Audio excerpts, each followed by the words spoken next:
Greetings, the Astro 30 here, yet again, looking again at this Technics SU-V85A that I blew the output stage up in the previous video. Whoa.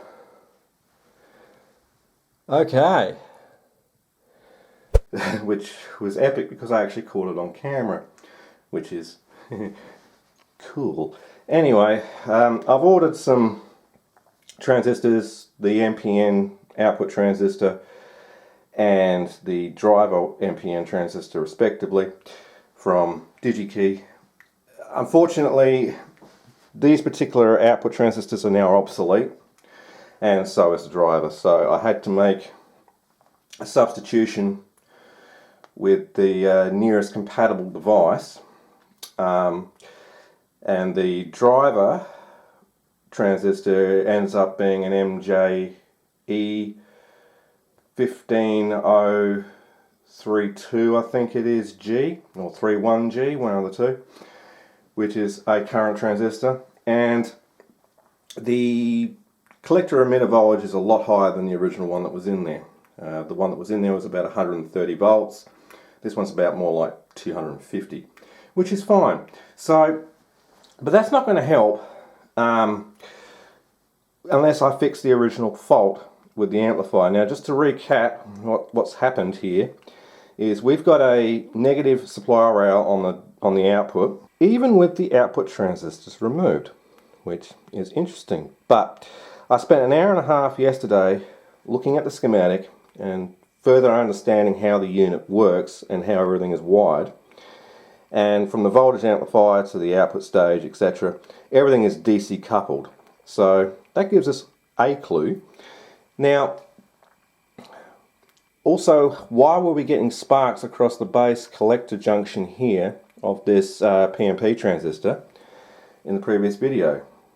Well, I had a shorter driver on the NPN side, and there must have been some dust or something across those two connection points, which then arced and sparked and carried on, and has left a soot trail on the board, which will come off. And this little op amp down here, we also have the minus 57 volts all the way around on every single pin, including the supply rails and the output. How is that possible? Considering the supply rails are plus minus 7.5 volt, how can the IC output minus 57 volts? Well, as I said, this amplifier is DC coupled. So if that DC potential is coming off of the voltage amplifier, which is the heatsink at the bottom right, we're going to be applying minus 57 volts into the input stage of the op amp, and I don't know what the differential voltage input for that is, probably plus minus 30 volts, so we've already exceeded the maximum absolute ratings there. So it's probably taken that IC out with it. Hence why we've got the minus 57 volts on its output pin, and also why it's on the supply pins. It's just basically shorted something internally. And that is also obsolete, so good luck finding a genuine one of them. However, it's just a standard dual op amp, so I could probably pretty much use any op amp in there if I have to. But there's one final question to ask, is why have we also got the minus 57 volts on the input of the op amp as well as on its output with no transistors installed in the output stage? Well, to answer those two questions, we need to look back at the schematic. So here's a look again at the left channel current amplifier section, and here's that op amp that I was talking about here. I know it's a bit hard to see on camera, but it's pretty easy to follow. The input comes in on pin 5 here, which is DC coupled via this 470 ohm resistor here. We've got 2 points here marked A and B, which go off to another page. There's the output inductor here, which comes off of the center point junction of those 2 compound resistor, the emitter generation resistor for that. And we've got the minus 60 volt according to the last video here. But why? Well, we need to know where this point goes, and we also have the minus 57 volts on this input part as well. So why? So again, we need to go back to the voltage driver section, which is here. Now also across TP501, pins 1 and 2, we've also got that minus voltage potential there. But if we look here, here's part A, which comes off of the inductor, which comes off of that degeneration resistor's output point. That comes off of this point here. The input, which is B, back through that 470 ohm resistor, comes through this weird convoluted resistor network, also comes off of that point there. Interesting. So that leads me to believe that our DC problem is in this circuitry here.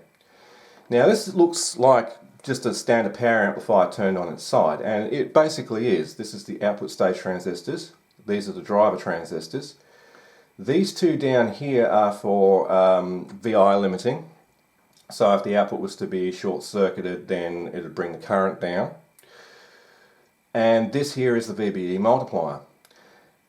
The input comes in off of this line here to here, and there should only be 1 volt at the base of this transistor here, the first driver. Now, this comes off of another page, off of this IC here, which is Panasonic's weird pre-driver amplifier, whatever you want to call it, voltage amplifier. And it, I was looking at the specs of this in the data sheet, and it's got a weird unbalanced supply rail to it. It's got plus 70 volts for the VCC and only minus 17 for the VEE, which is okay, weird, but alright. So we have this transistor here, which is then going off into the first driver transistor of the voltage amplifier. There should be 1 volt here at its collector, and we should have approximately 55.6 volt here at the emitter and 55 volt here at the base. So the output of this op amp is actually driving the base of this transistor, and then it just drives this amplifier here. So if we have the incorrect voltage here at the input, then we're going to have the incorrect voltage at the output. So the things to look for in this is we've got to make sure Q401 isn't shorted, because otherwise we'd have the positive 55.6 volts coming straight out of its collector. I'll need to recheck all these transistors to make sure I haven't shorted another one because the output stage blew up. This variable resistor here, VR451, we need to make sure that that's not open because that's part of the biasing for the VBE multiplier. And if that's open, it can actually bias one side of the output stage hard on. Hence why we would have the DC offset. And we have the DC offset on both these pins because of these two 2.2 ohm resistors. And because it's on both of those pins, well, it means that those two resistors aren't open. But we also have to check that none of these other resistors are open, and also that these two capacitors here are not shorted. So that's the points of interest that I'm looking at. Oh, and there's also another transistor here, Q451, which I might want to check, because that's some form of ground reference transistor. I'm not sure what its purpose is. It might actually be a current mirror. So yeah, if this transistor is shorted, we're going to have the minus 57 volt rail coming up through here. So that transistor needs to be checked, that transistor needs to be checked, and its associated resistor, and the components in here need to be checked. So that's what I'm going to do now, is just go through the circuit, check all those resistances, make sure we don't have something that's open, and also with that we don't have anything that's shorted.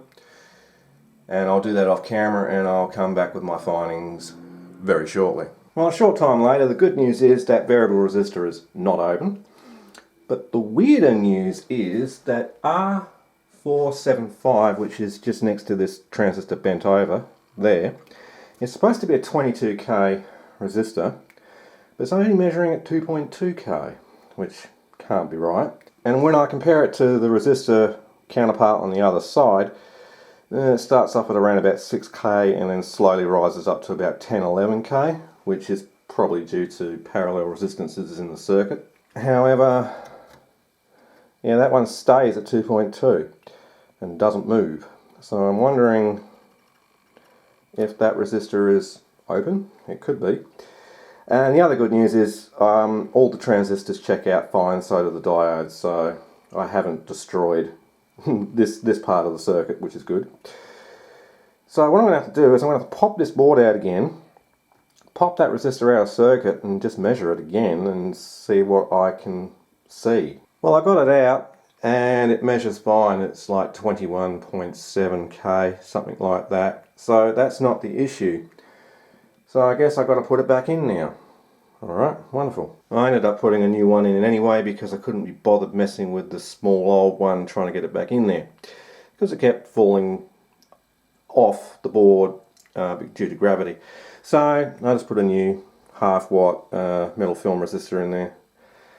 I think that should be fine. I also can't get to this transistor here to check it because that's on a separate PCB. That lives on this PCB here. I'm assuming that's where the IC is. And, ooh, you know what I can see here? A lot of heated joints by the looks of things. The only problem with this PCB to pull it out is the bass, treble and balance knobs have to come off, and I don't have a deep enough socket to undo the nuts that hold the pots in. So that's going to be a little bit awkward. And those heat stressed joints were actually the transistors in question that I wanted to test anyway. So I've checked them, they're fine, they're not shorted. So next thing to do is to measure voltages. Now I want to know what's coming into the circuit off this transistor. That goes to pin 10 of this connector J10. So that's easy to test. So I've got it hooked up to the dim bulb, turn it on. It is dimming out a lot better than it was, but all I need to do is just find a relatively good ground point somewhere. The chassis will do. And we'll measure what's happening at pin 10, which is that connector there, the far bottom right. That is pin 10. Now according to the schematic, that should be 1 volt. So if I ground to the chassis and measure on pin 10, look at that, we've got minus 30 volts there. That's coming off of the front panel board. Okay, that's not good. And if I measure across the output point, we've got the minus 31 volt there. Now the other channel goes to pin 7, so that's 10, 9, 8, 7, and that is 1 volt. So the right hand channel is actually getting the correct voltage, whereas on pin 10 the left hand channel is getting the incorrect voltage. So yeah, I'm no closer to figuring this out, which is kind of annoying. Well, it turns out also that the PMP driver for the output stage is also shorted across base collector and emitter. That's great. And I've just rechecked the output transistor too. That's also shorted between collector and emitter. I haven't ordered those transistors, so this is turning into something really, really expensive now. Okay, so I took the op amp out and I've got it across this breadboard here at pins 8 and 4 respectively, going to the power supply just to check that it's not shorted. And it made no difference removing it from the circuit. So if we pair it up, no unusual current draw. So that op amp is functioning fine. Well, as far as I know it is. So I'll just pop it back in for now. Well, I actually managed to figure out how this connector down here works. You push it down to remove the wires, not pull it up. Okay, well there you go. Now I've disconnected pins 10 and 9 from the connector, which pin 10 is the input to the voltage drive amplifier, and pin 9 comes back off the output as negative feedback back to the control IC on the front panel board here, which I did manage to pull out. checked over a couple of components here and there, and no resistors are open or anything. However, I've got an interesting result. Right, so if you look at the multimeter, I'll just turn the amplifier back on. It still dims out. I had it disconnected completely, that connector, and the dim bulb just glowed brightly, so that wasn't really helpful. So now if I measure on pin 10 coming out of the main PCB on the connector, we can see we've got the minus 34 volt rail there. If I measure on the floating pin 10 coming off of the front panel PCB, there's nothing hardly there. Same with pin 9, there should be about a volt there, but it's like only half a volt minus. So it should be like minus 1 volt or something, 1.1, something like that. But if I measure at the output where that's coming off of, obviously, we've got the negative DC voltage rail. So in a nutshell, what that means is, yeah, the problem is definitely within this voltage controlled amplifier stage. And I'm starting to think that it's probably most likely this electrolytic capacitor down here, which is on the negative side rail. And I'll just bring it back up on the schematic to show you what's going on here. I'm looking at this capacitor here. Now, you'll see one side of it comes off of the output connection between these two resistors, and the other side goes to the negative rail via this 22k resistor, right? To me, this looks like a bootstrapping circuit of some description, and this one on this side also looks like a bootstrapping circuit. I could be wrong on that. It could just be a simple filter to make sure that the AC signal doesn't false trigger these current limiting transistors to go into action. However, if this one here especially is starting to turn into a resistor, then we're going to have, well, basically the negative voltage rail making its way up to the output. Okay, so I've got the new capacitors. I'm going to install them and see if that fixes the problem.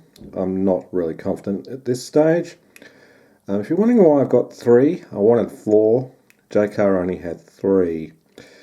Oh well, so let's get these in and see if it makes a difference. I've put the new capacitors in and there is no change. They test fine out of circuit 2. So the unit is currently on.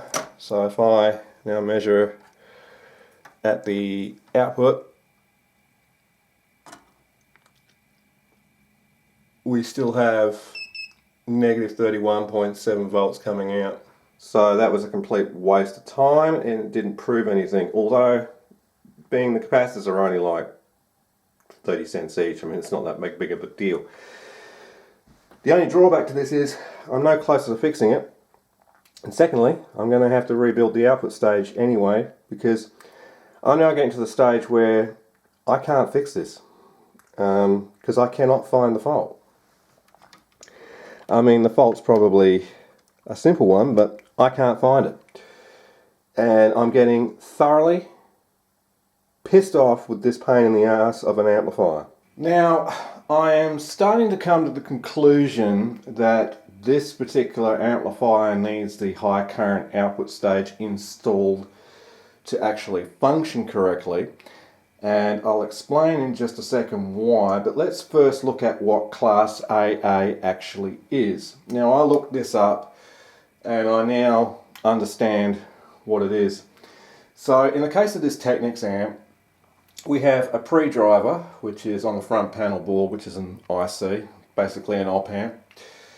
A voltage amplifier, which operates in Class A, which controls the current amplifier, the high current amplifier, which is usually a Class B, but in this case it's more likely a Class AB.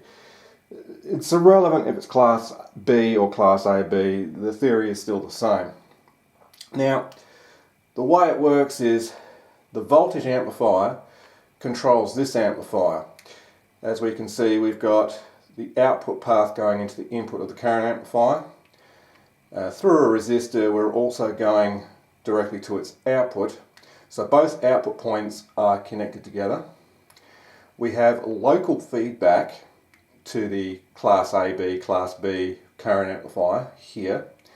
And we also have global feedback back to the pre-driver or the voltage amplifier via this inductor. And I believe that all three of these sections need to work together in conjunction for the whole entire thing to function correctly. This PNP transistor is shorted between its collector and emitter. And as this transistor lives connected to the negative rail, well, it stands to reason if the collector and emitter are shorted, well, because the emitter is the output and the collector is the supply voltage rail, well, we're going to have the negative 57 odd volt on the output. Now, when I tested these transistors in circuit the first time and determined they were fine, I didn't check between collector and emitter. I just went base collector, base emitter. And that was where I left it. So this little bastard here was probably already shorted collector to emitter in the first place. However, I can't turn back time to prove that theory. So let this be a lesson that when you're checking transistors, don't just rely on base collector, base emitter junction tests and reversing the leads around base collector, base emitter. Always go collector and emitter as well, just to make sure that they're not shorted, because the base collector junction could be fine because you can just assume that's a basic diode anyway. The same as the base and emitter junctions are also another diode junction. But the collector and emitter are not a diode junction. Well, they're usually not anyway. So if you've got a dead short across here, you won't see it from the base collector or base emitter perspective. So yeah, that's a good lesson to keep in mind. I already knew that. I failed to do that, and that's basically on me. And just one final note, if we look really closely at the 2SA 1535A, which is the driver transistor on that PNP side, you'll notice a spot here. That's actually a hole. That has actually blown a hole straight through the silicon of the transistor. Now that is probably where all those sparks were actually coming from. I was just, because of my angle of viewing when I was turning it on at the time and testing it, it appeared to be coming from the open base and collector junctions of the missing transistor, but I reckon all this magic smoke and the sparks were coming through here. Okay, and about 2 weeks later from America, DigiKey, I've got the replacement transistors. Now, I couldn't get the 2SC, 2SA TO220 transistors, so I had to make a substitute, and the substitute is MJE15032G for the MPN and MJE15033G for the PNP. 250 volt collector to emitter, 8 amps. The 2SA output transistor is a 2SA1386A ND, 180 volt collector to emitter, 15 amp. And the MPN version is a 2SC3519 ND, 160 volt collector to emitter. So it's slightly lower than the PNP, but still 15 amps. So it's worth a try putting these in and see if the amplifier is fixed. Well, the transistors are in. There is no difference. There is still minus 30 odd volt on the output, even with the dim bulb in circuit here. So yeah, I have no idea what's going on now. And I've also got a crispy fried 330 ohm resistor there, which is just sitting to the left of the transistor. Yeah, that's given me like mega ohms when measuring it in both directions. I believe that happens to be open. However, replacing it I don't think is going to solve the issue, because all that resistor is for is it goes across both the emitters of these two transistors as a stabilisation for the output stage, and it also ends up going across the two bases of the output transistors, which, by the way, the leads aren't exactly quite long enough. They're long enough to touch these little link wire things on top of the board there to solder it to, but it's not actually being passed through the board. Well, I've checked everything I can check. I've replaced that resistor, and I've retouched up a few other joints that looked suspect on the board there, and it's still the same result. I'm still getting minus 31 odd volt there on the output, jumping around a little bit with the dim bulb still connected to it. So I cannot fix this because I cannot find the problem. Now, I've been through things like joints, checked components, I've rechecked the transistors, they all seem to be functioning. I had the op-amp IC out of the circuit as well, and I also had the pre-drive circuit IC disconnected from it, and it's still doing the same thing. And I don't know why. So this type of shit really annoys me, because you spend ages looking at it and you can't figure out what the problem is. So I'm kind of now at a loss as to where to go with this, because the whole entire design of it's so convoluted it's not funny. So there could be any number of things in there that are causing the issue indirectly, like you know, just somewhere else in the circuit, like a capacitor or something that I'm just not seeing. So for now I'm going to leave it for a few days and work on something else, because there's nothing else I can do to it. So unfortunately, again in this episode, looking at this bastard of an amplifier, it's not getting any fixed any quicker anytime soon. So yeah, that's unfortunate. So I'm not going to waste any more time on this thing, because no matter what I do to it, I cannot get rid of that DC.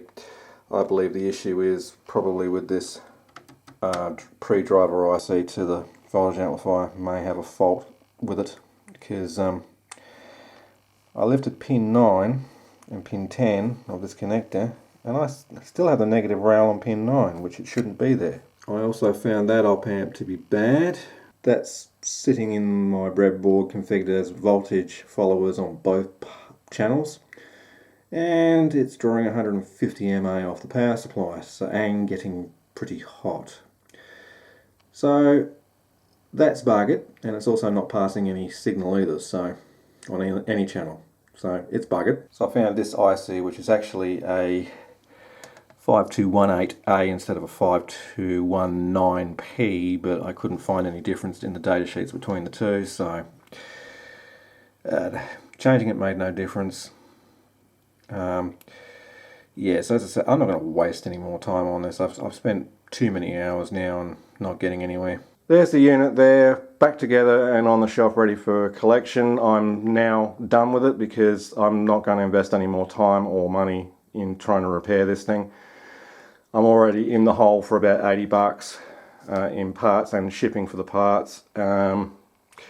It's just not worth my time, and now there seems to be a complete short circuit somewhere now, because when I was running it on the dim bulb for a few seconds, 30 seconds or so, I started seeing the magic smoke rising out of the unit. So yeah, and I'm not sure if I was going to upload this video or not, but I'll just upload it simply because, yeah, I failed. Fine. I'm not, you know, infallible. My success rate with repairing stuff is around about 95%, so there's always that 5% of the time where I just can't repair it, or it's because the parts that you have to get for it are now no longer made, and they're made in China, and they're knockoffs, and they're not reliable nor genuine. You're just opening up yourself to a big rabbit hole. So it's unfortunate, but that's the way it is. Anyway, if you enjoyed this video, please remember to go down below, comment, rate and subscribe if you haven't done so already. And as always, this is the Astro 30 saying see ya, have a great day.